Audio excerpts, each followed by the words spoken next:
Good morning student. कक्षा 8 विषय हिंदी और जिस किताब को पढ़ रहे हैं उसका नाम है भारत की खोज। भारत की खोज में आज हम तीसरा अध्याय देखेंगे, सिंधु घाटी की सभ्यता। सिंधु घाटी की सभ्यता भारत के अतीत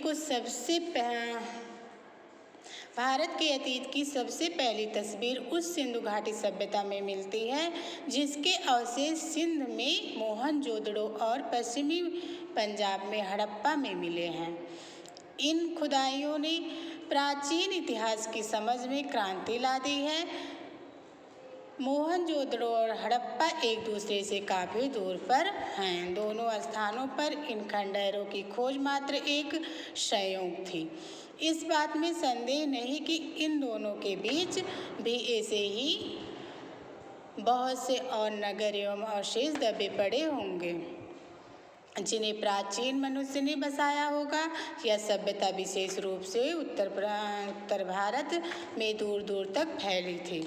संभव है कि भविष्य में भी इस सुदूर अतीत को उद्घाटित करने का काम हाथ में लिया जाए और महत्वपूर्ण नई खोजें की जाएं। इस सभ्यता के अवशेष इतनी दूर दूर जगहों पर मिले हैं जैसे पश्चिम में काठियावाड़ और पंजाब के अम्बाला जिले में है।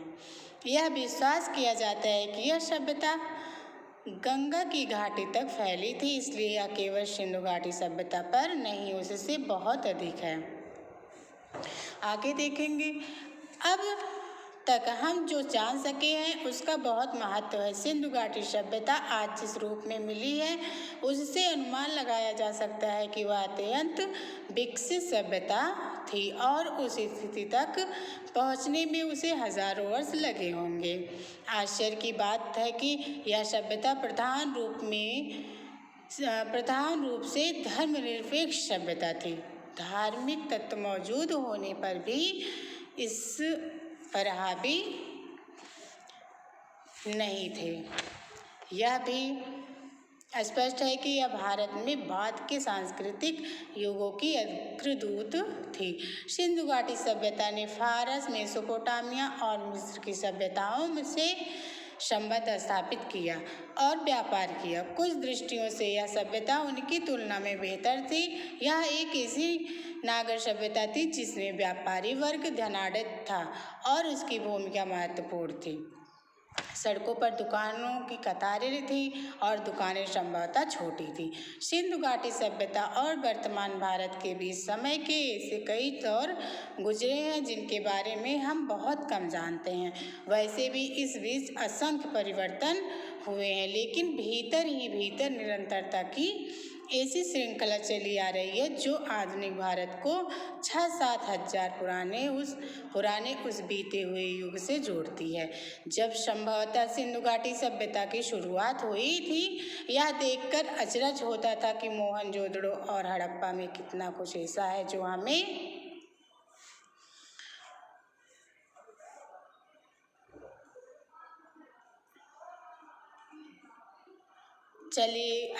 चली आती परंपरा और रहन सहन की लोक प्रचलित रीति रिवाजों की दस्तकारी की यहाँ तक कि पोशाकों के फैशन की याद दिलाता है।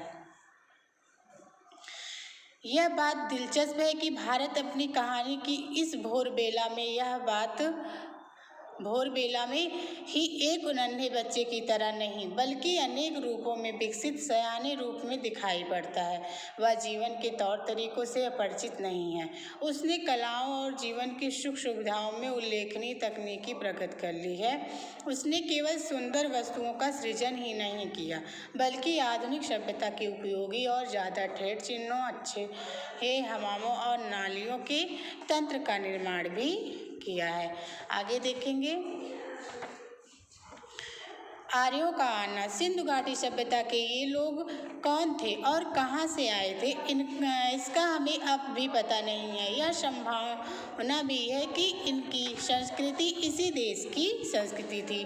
उसकी जड़ें और शाखाएं दक्षिण भारत में भी मिल सकती थी। कुछ विद्वानों को इन लोगों और दक्षिण भारत की द्रविड़ जातियों और संस्कृति के बीच अनिवार्य समानता दिखाई पड़ती है। यदि प्राचीन समय में कुछ लोग भारत में आए भी थे तो यह घटना मोहनजोदड़ो के समय से कई हजार वर्ष पहले घटी होगी। व्यवहारिक दृष्टि से हम उन्हें भारत के ही निवासी मान सकते हैं।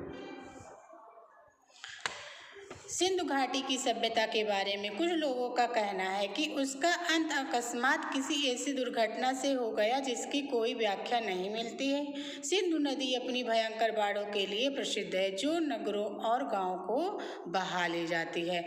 यह भी संभव है कि मौसम के परिवर्तन से धीरे धीरे जमीन सूखती गई हो और खेतों पर रेगिस्तान छा गया हो। मोहनजोदड़ो के खंडहर अपने आप में इस बात का प्रमाण है कि बालू की तह पर तह जमती गई, जिससे शहर की जमीन की सतह ऊंची उठती गई और नगरवासियों को मजबूर होकर पुरानी नींव पर ऊंचाई पर मकान बनाने पड़े।